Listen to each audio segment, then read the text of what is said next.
Hello students, let's start with the new chapter, issue of shares, how shares are issued. In this video, we are going to study how the shares or how issue of shares takes place. Before studying how to issue shares, we have to study what are the classification of share capital, how share capital is classified. In this chapter, there are various topics to study. One is classification of share capital, second, issue of shares, third, method of issue of shares. There are various methods given in your textbook.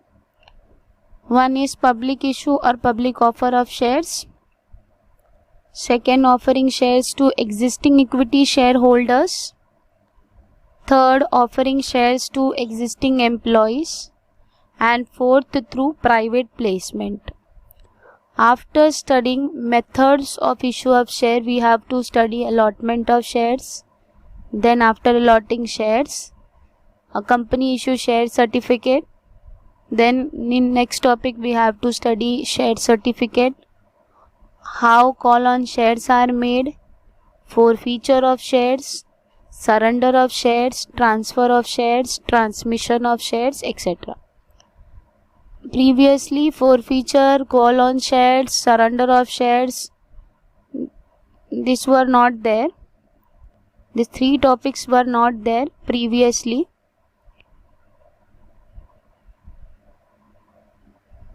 Now it is included this year. See, in chapter 2, we have studied different sources of finance, how the finance are collected. Finance are collected through owned capital, borrowed capital. In second chapter, first chapter we have studied capital structure, how capital structures are formed. It is formed with the help of owned fund and borrowed fund. Owned fund are made up of equity shares, preference shares and retained earnings. A company limited by shares raise share capital by issuing shares, means a company who is issuing shares or who is limited by shares can raise its share capital by issuing shares. In this chapter, we will study in detail how a company issue different types of share. Means in this chapter we are going to study or we will study different types of shares. There are two different types of share. One is equity shares and preference share. In this chapter we will study this. We will also learn about various concepts related to share in this chapter. There are various concepts related to share we will study in this chapter. So let's start with the classification of share capital, how share capital are classified.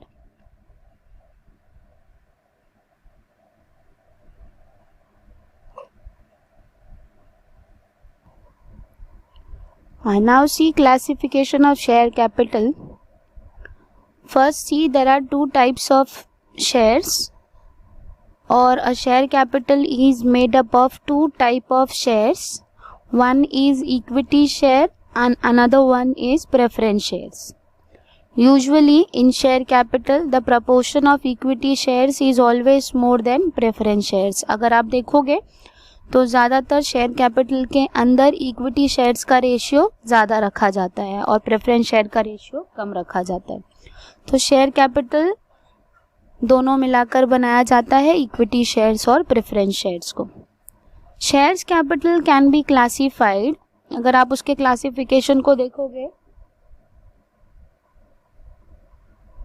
तो यहाँ पर एक chart बनाया गया है, एक classification दिया गया है जहाँ पर फर्स्ट में लिखा हुआ या फिर मेन हेडिंग डाला हुआ है ऑथोराइज्ड कैपिटल और नॉमिनल और registered capital. Authorised capital, nominal capital और रजिस्टर्ड कैपिटल, ये सब उसके अलग अलग नाम है. We can use it interchangeably. Authorized capital means a maximum capital which a company can raise throughout its lifetime. Company अपने पूरे लाइफ टाइम के अंदर इतना ही अमाउंट शेयर होल्डर से कलेक्ट कर सकता है, उसी को आप क्या बोलोगे, ऑथोराइज कैपिटल और नॉमिनल कैपिटल और रजिस्टर्ड कैपिटल। और ये ऐसा कैपिटल है जिसके थ्रू कंपनी अपने नाम को रजिस्टर करती है या फिर इतने ही अमाउंट को लेकर वो रजिस्टर करती है। It is written in memorandum of association in capital clause. तो यहाँ कैपिटल क्लॉज के अंदर आप अपने ऑथोराइज कैपिटल के बारे में लिखते हो, which is a maximum capital which a company can raise throughout its lifetime. It is also known as nominal capital और registered capital. Registered capital इसके लिए बोला जाता है because यही कैपिटल को लेकर कंपनी अपने कंपनी को रजिस्टर करती है।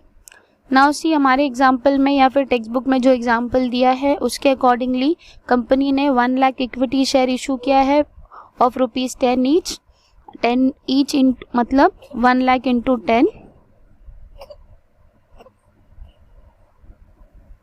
Okay, 1 lakh equity shares into ₹10 each is equal to 10 lakh, मतलब 1 लाख का इक्विटी शेयर्स आपने 10 रुपीज ईच में इशू किया है। तो आपका टोटल ऑथोराइज कैपिटल या फिर नॉमिनल कैपिटल या फिर रजिस्टर्ड कैपिटल कितना हो जाएगा, 10 lakh rupees. Now authorise capital is further divided into 2, issued capital and unissued capital. कभी भी कंपनी पूरा अमाउंट इशू नहीं करती है, तो कुछ अमाउंट वो अपने फ्यूचर के लिए सेव करती है। वो फ्यूचर में भी एक्सपांशन, डाइवर्सिफिकेशन या फिर कोई चेंजेस करना है तो उसके लिए वो अमाउंट सेव करके रखती है। So issued capital, authorize capital is further divided into 2.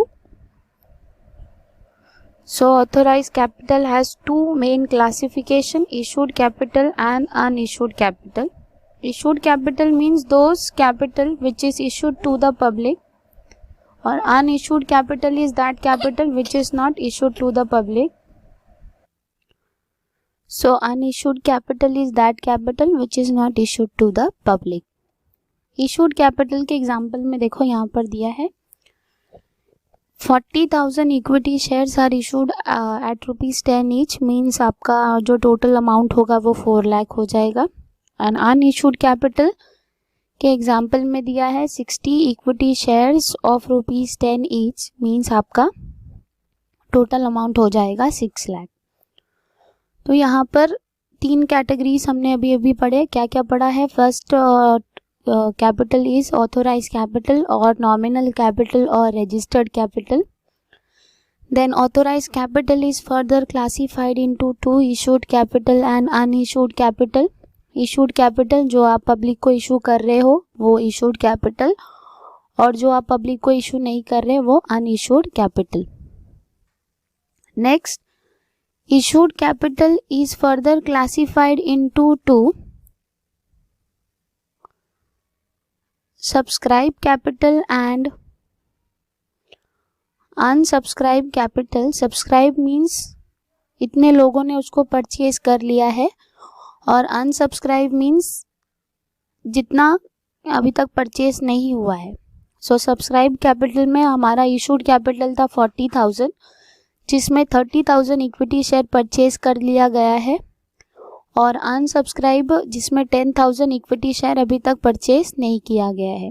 Now subscribe capital, purchase किया हुआ कैपिटल को 3 डिफरेंट पार्ट्स में डिवाइड कर दिया जाता है। कॉल्ड अप जो आपने मंगाया है, अनकॉल्ड जो अभी तक कंपनी ने नहीं मंगाया है, और कुछ अमाउंट उन्होंने एज अ रिजर्व रखा है। कॉल्ड अप कैपिटल मीन्स आपका शेयर का वैल्यू यहाँ पर दिया हुआ है 10 ईच, तो आपने पूरा अमाउंट एक साथ नहीं मंगाना है, उसको आपको अलग अलग इक्वल इंस्टॉलमेंट में अलग अलग इंस्टॉलमेंट में मंगाया जाता है। Called up share subscribe capital को एक शेयर का वैल्यू 10 है, तो उसको आपने क्या किया है, फुल अमाउंट नहीं मंगाया है। 30,000 इक्विटी शेयर्स को एक टाइम पे आपने 5 रुपीज़ के हिसाब से मंगाया है। अनकॉल्ड मतलब 4 बैलेंस रखा है, जिसमें 1 रुपीज़ आपने रिजर्व में रखने का सोचा है। तो यहाँ पर कंपनी पूरा अमाउंट एक साथ नहीं मंगाती, कुछ अमाउंट वो पहले मंगा लेती है, कुछ वो बैलेंस बचा कर रखती है और वो कुछ रिजर्व में डालती है। तो यहाँ पर इसको 3 पार्ट्स में डिवाइड कर दिया गया है। 10 रुपीज़ के शेयर्स को 5 रुपीज़, 4 रुपीज़ और 1 रुपीज़ में डिवाइड कर दिया है। So subscribe capital has 3 main classification, called up, uncalled and reserve capital. Then called up capital को 2 मेन पार्ट में डिवाइड कर दिया है, पेड अप कैपिटल और call in arrear. Paid up मतलब आपने मंगाया था 5 रुपीज़, 30,000 इक्विटी शेयर्स को 5 रुपीज़ के हिसाब से आपने मंगाया था, जिसमें से 20,000 इक्विटी शेयर होल्डर ने अमाउंट पे कर दिया है और 10,000 इक्विटी शेयर होल्डर ने अभी भी अमाउंट पे नहीं किया है। तो जो अमाउंट पे कर दिया है उसको आप पेड अप कैपिटल बोलोगे और जो अमाउंट अभी तक पे नहीं हुआ है उसको आप कॉल्स इन अरियर्स कहोगे। क्लियर? नाउ सी, इसके डीप एक्सप्लेनेशन यहाँ पर दिया हुआ है। फर्स्ट दिया है ऑथोराइज कैपिटल और नॉमिनल कैपिटल और registered capital. So authorise capital ये कंपनी का मैक्सिमम कैपिटल है which is authorise by memorandum of association that a company can raise by issuing shares. वो कंपनी इशू करके शेयर इशू कर raise कर सकती है। It is also called as registered capital. इसको आप रजिस्टर्ड कैपिटल भी बोल सकते हो। As it is mention in the capital clause, ये कंपनी के कैपिटल क्लॉज में लिखा जाता है और कंपनी कैपिटल क्लॉज को अप्रूव करने के लिए स्टैम्प ड्यूटी भरती है on this amount at the time of incorporation. जब company register certificate of incorporation लेने के लिए जाती है तो उनको 2 डॉक्यूमेंट्स प्रिपेयर करने होते हैं, एक है मेमोरेंडम, दूसरा आर्टिकल। तो जब वो मेमोरेंडम ऑफ एसोसिएशन बनाती है तो वहाँ पर 6 क्लॉसेस उनको बनाने होते हैं।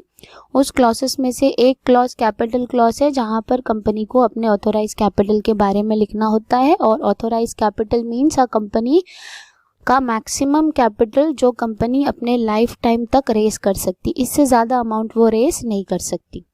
सो it is also called as registered capital. अब आप समझ गए होंगे कि रजिस्टर्ड कैपिटल इसको क्यों बोला जाता है, बिकॉज ये मेमोरेंडम के एक क्लॉज में लिखा है और मेमोरेंडम रजिस्ट्रेशन के लिए कंपलसरी डॉक्यूमेंट है। Therefore it is also called as registered capital और ये कैपिटल क्लॉज में लिखा जाता है। नेक्स्ट है authorise capital is also called as nominal capital. इसको नॉमिनल कैपिटल भी बोलते हैं because a company never issue the entire authorise capital. पूरा ऑथोराइज कैपिटल कंपनी कभी भी इशू नहीं करती, उसमें से कुछ अमाउंट वो इशू करती है, कुछ नहीं करती। जैसे मैंने आपको आगे के ऊपर के चार्ट में बताया था कि ऑथोराइज कैपिटल के 2 मेन क्लासिफिकेशन है, इशूड और अनइशूड। इशूड जो सब्सक्राइब करने के लिए आप देते हो वो इशूड कैपिटल है और जो आपने फ्यूचर के लिए रखा है वो अनइशूड कैपिटल है। तो जो पूरा अमाउंट नहीं देती इसके वजह से उसको नॉमिनल कैपिटल भी कहते हैं। एग्जाम्पल एम लिमिटेड का, जो हमारे एग्जाम्पल में एम लिमिटेड का ऑथोराइज कैपिटल 10 लाख है, जिसको आपने क्या किया है, डिवाइड कर दिया है 60 और 40 में। A company can increase its authorise capital. अगर कंपनी फ्यूचर में ऑथोराइज कैपिटल को बढ़ाना चाहती है तो बढ़ा सकती है, लेकिन उसको आपको चेंज करना पड़ेगा मेमोरेंडम में और मेमोरेंडम में कोई भी चेंजेस के लिए आपको स्पेशल रेजोल्यूशन पास करना पड़ता है। Special resolution means more than 75% vote, means 75% लोग एग्री करने चाहिए ऑथोराइज कैपिटल को इंक्रीज करने में। So company can increase its authorise capital. Company अपना ऑथोराइज कैपिटल बढ़ा सकती है बाय ऑल्टरिंग या फिर by making changes in memorandum of association. Next है इशूड और unissued capital. Issued is that part of authorized capital which is offered by a company to prospective investor for subscription। तो issued capital वो capital है जो company subscription के लिए देना चाहती है। Thus it is the shares that the company is offering to the public to buy, or the balance part of authorized capital not offered to the public is unissued capital। जो public को issue नहीं किया गया है वो unissued capital है। In future company can issue share from the unissued capital, और वो फ्यूचर में इंक्रीज कर सकती है जब उनको चाहिए होगा तब।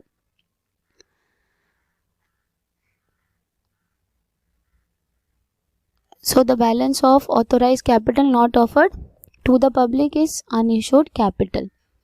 The issued capital of a company may be equal और टू लेस और less than the authorise capital, example दिए हुआ है।